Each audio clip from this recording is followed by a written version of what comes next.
Armstrong கொலை வழக்கில் சரணடைந்தவரை சுட்டுக் கொள்ள வேண்டிய அவசரம் ஏன்? அதிமுக பொதுச் செயலாளர் எடப்பாடி கே பழனிசாமி கேள்வி. ஆம்ஸ்ட்ராங் கொலை வழக்கில் இந்த சுட்டுக் கொல்லப்பட்ட நபர் திருவேங்கடம் என்று கருதுகிறேன். அவர் சரணடைந்திருக்கின்றார். இப்படி சரணடைந்தவரை வேகமாக அதிகாலையிலேயே அவரை அழைத்து சென்றதாக இந்த ஊடகத்திலே நான் பார்த்து தெரிந்து கொண்டேன். ஊடக செய்தி, அந்த செய்தியின் வழியாக நான் அறிந்து கொண்டது, ஏன் அவசரமாக அவரை அழைத்து கொண்டு அங்கே சென்று அவர் மறைத்து வைத்திருந்த ஆயுதத்தை கைப்பற்றுவதற்காக அழைத்து சென்றதாக சொல்கிறார். கொலை குற்றவாளியை கைவிலங்கு போட்டு பாதுகாப்புடன் அழைத்து செல்ல வேண்டும் என்ற நிலையில் அவசரமாக அழைத்து சென்றது ஏன்? ஆம்ஸ்ட்ராங் படுகொலை வழக்கில் தொடர்புடைய திருவேங்கடம் என்கவுண்டர் செய்யப்பட்டதில் சந்தேகம் இருப்பதாகவும் அதிமுக பொதுச் செயலாளர் பேட்டி. அப்படி அழைத்து சென்றவர்களை கைவிலங்கு தான் அழைத்து செல்ல வேண்டும். ஒரு கொலை குற்றவாளி அப்படித்தான் கைது செய்யப்பட வேண்டும் என்று விதி இருப்பதாக வழக்கறிஞர் சொல்லுகிறார்கள். அப்படி இருக்கின்ற பொழுது பாதுகாப்போடு சென்றிருக்க வேண்டும். அவர்கள் எங்கே அந்த ஆயுதத்தை மறைத்து இருக்கிறார்களோ அந்த ஆயுதத்தை கைப்பற்றுகின்ற பொழுது இப்படிப்பட்ட சம்பவம் நடைபெற்றதாக சொல்கிறார்கள். இதில் ஏதோ சந்தேகம் இருப்பதாக தெரிகிறது. ஆம்ஸ்ட்ராங் கொலை சம்பவத்தில் போலீசாரால் என்கவுண்டர் செய்யப்பட்ட விவகாரம் குறித்து நீதிபதி விசாரணை. திருவேங்கடம் உடல் வைக்கப்பட்டுள்ள ஸ்டான்லி மருத்துவமனை, சுட்டுக் கொல்லப்பட்ட பகுதிகளுக்கு சென்று நேரில் ஆய்வு.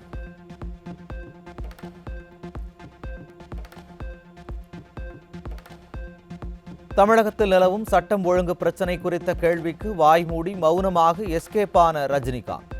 வீர வசனங்கள் பேசுவது எல்லாம் திரைப்படங்களில் மட்டும்தானா என மக்கள் கேள்வி. மட்டுமே சட்டம் ஒழுங்கு தீர்வாகுமா சார்?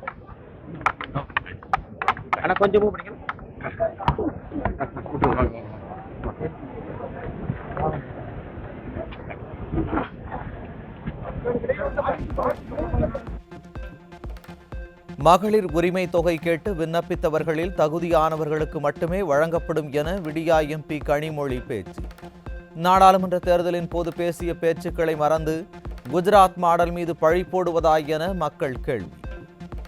மகளிர் உரிமை தொகையும் இன்னும் பாக்கி இருக்கக்கூடிய, அதுக்கு விண்ணப்பம் போட்டு இருக்கக்கூடிய சகோதரிகளுக்கு விரைவிலே கிடைக்கும் என்று முதலமைச்சர் அவர்கள் அறிவித்திருக்கிறார்கள். அது நிச்சயமாக விரைவில் யார் யாருக்கெல்லாம் கொடுக்க முடியுமோ எல்லாருக்கும் கொடுக்க முடியாது. யார் யாருக்கு பெறுவதற்கான தகுதி இருக்கிறதோ நிச்சயமாக அவர்களுக்கெல்லாம் கிடைக்கும் என்பதை நான் தெரிவித்துக் கொள்கிறேன்.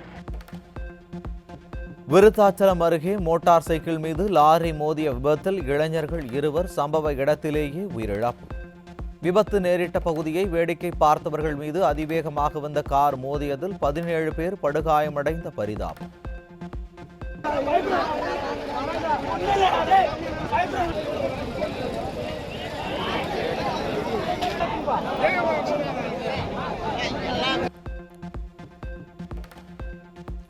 தமிழகத்தில் மெல்ல தலை தூக்கும் கொரோனாவால் 6 பேர் பாதிப்பு. சென்னையில் 3, கோவையில் 3 பாதிக்கப்பட்டு மருத்துவமனையில் தீவிர சிகிச்சை.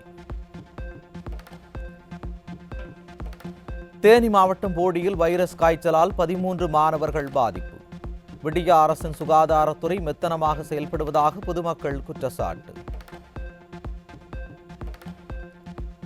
கர்நாடகாவில் நடந்த அனைத்து கட்சி கூட்டத்தில் தமிழகத்திற்கு தண்ணீர் கொடுக்கக்கூடாது என அம்மாநில கட்சிகள் வலியுறுத்தல். தமிழகத்தில் அனைத்து கட்சி கூட்டத்தை கூட்டாமல் கோமாவில் உள்ள பொம்மை முதல்வர். கள்ளக்குறிச்சி மாவட்டம் கச்சிராயபாளையம் அருகே 2 கிராமத்தினர் இடையே ஏற்பட்ட மோதலால் பரபரப்பு. அசம்பாவிதம் நடைபெறாமல் தடுக்கும் வகையில் காவல் ஆய்வாளர் தலைமையில் போலீசார் குவிப்பு. திருப்பத்தூர் மாவட்டம் ஆம்பூர் அருகே 10க்கும் மேற்பட்ட கிராமங்களில் 20 மணி நேரத்திற்கு மேலாக மின்தடையால் பொதுமக்கள் கடும் அவதி. விடியலை தேடி என கூறி ஆட்சிக்கு வந்துவிட்டு மக்களை கும்மிருட்டில் தள்ளி விடியா அரசு. வேலூர் மாவட்டம் காட்பாடி அருகே 2 சக்கர வாகன விபத்தில் கணவன் மனைவி சம்பவ இடத்திலேயே பரிதாபமாக பலி. 2 கண்டெய்னர் லாரிகளுக்கு இடையே எதிர்பாராத விதமாக 2 சக்கர வாகனம் சிக்கியதால் உயிரிழந்த சோகம்.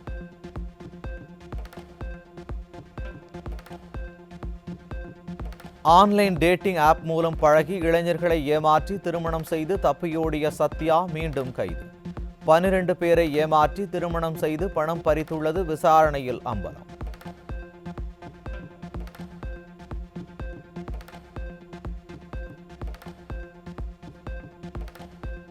சேலம் மாவட்டத்தைச் சேர்ந்த பெண்ணுக்கு கன்னியாகுமரியில் இருந்து முகநூலில் ஆபாச படம் அனுப்பியவர் கைது.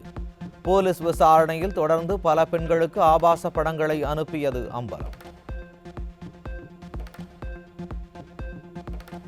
சேலம் அருகே நடத்தையில் ஏற்பட்ட சந்தேகம் காரணமாக மனைவியை கொலை செய்த கணவர் போலீசாரால் கைது. விடிய ஆட்சியில் மது என்ற அரக்கனால் போதையில் மனைவியை கத்தியால் குத்தி கொலை செய்துவிட்டு சிறை சென்ற அவலம். ஆண்டிப்பட்டி அருகே கள்ளச்சாராயம் காய்ச்சிய இருவர் சிக்கினர். விடிய ஆட்சியில் மாவட்டம் தோறும் கள்ளச்சாராயம் காய்ச்சுவோரை கண்காணிக்க முடியாமல் திணறும் போலீசார். உத்தமபாளையம் பகுதியில் 14 கிலோ கஞ்சா கடத்தியதாக 2 பெண்கள் உட்பட்ட 4 பேர் சிக்கினர். திறனற்ற திமுக ஆட்சியில் கஞ்சா புழக்கத்தை கட்டுப்படுத்த முடியாமல் போலீசார் திணறல். கடலூர் மாவட்டம் நெய்வேலியில் ஆந்திராவில் இருந்து லாரியில் கடத்தி வரப்பட்ட 6 கிலோ கஞ்சா சிக்கியது. ஆந்திராவில் இருந்து கடலூர் வரை கஞ்சா கடத்தப்படும் வரை வேடிக்கை பார்த்து கொண்டிருந்த விடியா காவல்துறையினர்.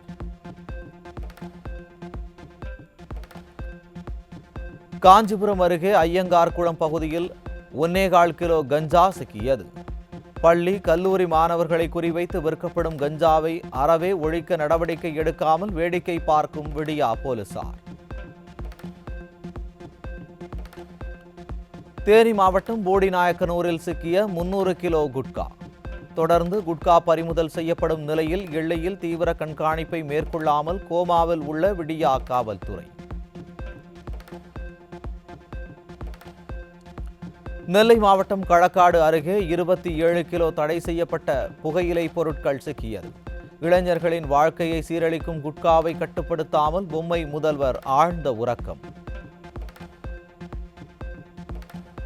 செங்கல்பட்டு மாவட்டம் கூடுவாஞ்சேரி பேருந்து நிலையம் அருகே இளைஞரிடம் இருந்த 1 கிலோ கஞ்சா பறிமுதல்.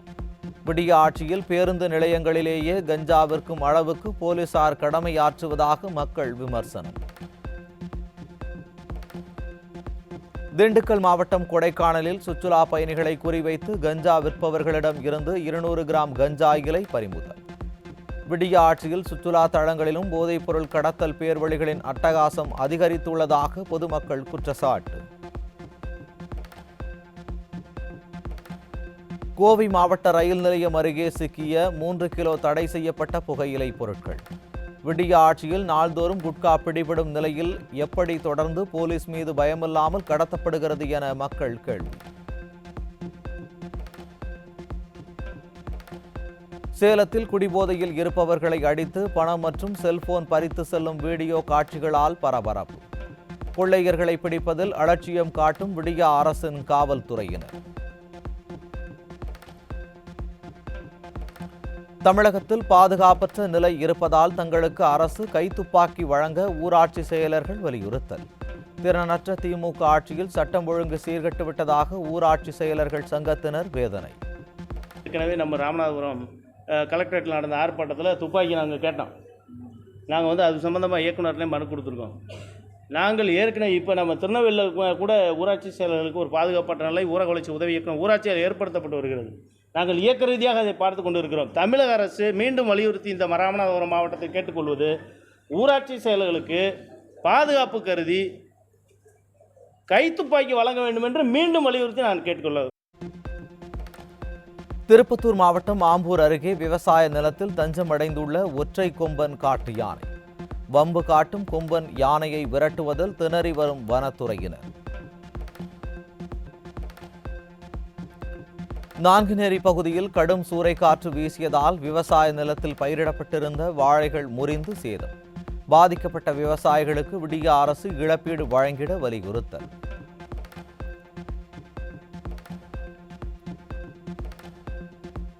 வனம் மற்றும் விவசாய நிலங்களை வரையறை செய்து வலியுறுத்தி கூடலூரில் மக்கள் 4வது நாளாக நீடித்த உண்ணாவிரத போராட்டம். விடிய அரசு போராட்டத்திற்கு அனுமதி வழங்காததால் இல்லங்கள் முன்பாக 24 மணி நேரமும் உண்ணாவிரதம் இருக்கப் போவதாக கிராம மக்கள் அறிவிப்பு.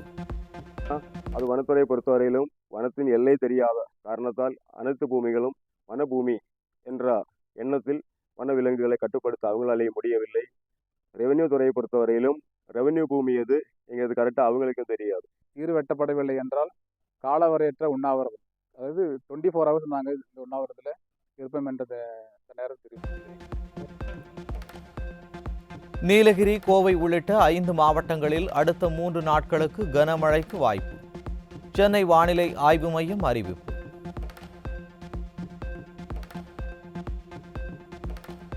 கோவை மாவட்டம் பேரூர் செட்டிப்பாளையத்தில் 135வது பவளக்குடி கும்மியாட்டம் அரங்கேற்ற விழா. நூற்றுக்கணக்கான பெண்கள் விரதம் இருந்து ஒரே நிறத்தில் சேலை அணிந்து கொண்டு கண்கமர் கும்மியாட்டம்.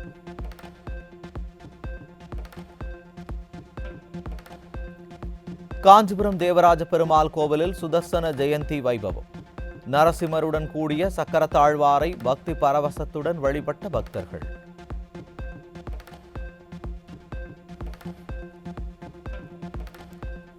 வேப்பந்தட்டை அருகே பூலாம்பட்டியில் உள்ள ஸ்ரீ தர்மராஜா திரௌபதி அம்மன் கோவிலில் தீமிதி திருவிழா.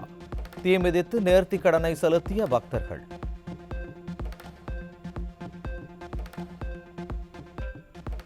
காஞ்சிபுரம் பிரசித்தி பெற்ற தேவராஜ பெருமாள் கோவிலில் வெகு விமர்சையாக நடைபெற்ற ஆனி மாத கொடை உற்சவம். கொடை உற்சவத்தின் இறுதி நாளில் பட்டு வஸ்திரம் போர்த்தி ஸ்ரீதேவி பூதேவி தாயாருடன் வலம் வந்த வரதராஜ பெருமாள்.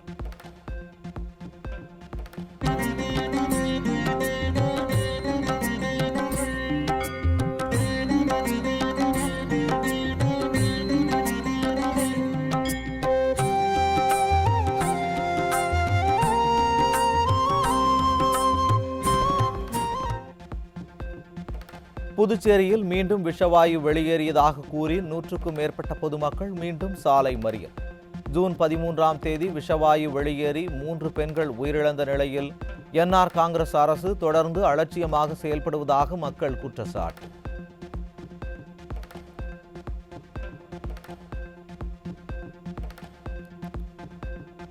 கேரளாவில் ஆடி மாத பூஜைகளுக்காக சபரிமலை ஐயப்பன் கோவில் நடை இன்று மாலை திறப்பு.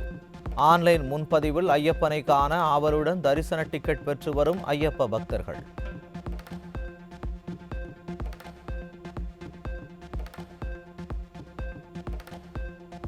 தமிழகத்தின் அம்மா உணவகத்தை பின்பற்றி ஆந்திராவில் அண்ணா கேண்டீன் அறிமுகம். புரட்சி தலைவி அம்மாவை பின்பற்றி ஏழைகளுக்கு மலிவு விலையில் வயிறார உணவு கிடைக்க சந்திரபாபு நாயுடு நடவடிக்கை.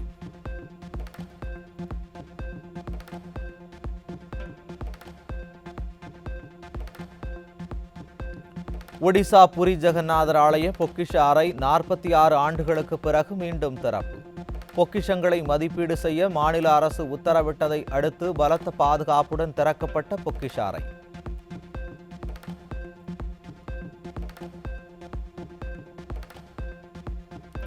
ஜிம்பாப்வேக்கு எதிரான 5வது T20 போட்டியில் இந்திய அணி 42 ரன்கள் வித்தியாசத்தில் வெற்றி. T20 தொடரையும் 4-1 என்ற கணக்கில் கைப்பற்றிய இந்திய அணி.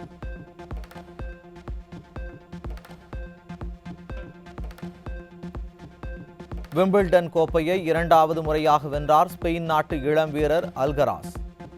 7 முறை சாம்பியன் பட்டம் வென்ற அனுபவ வீரர் ஜோகோவிச்சை வீழ்த்தி அசத்தல்.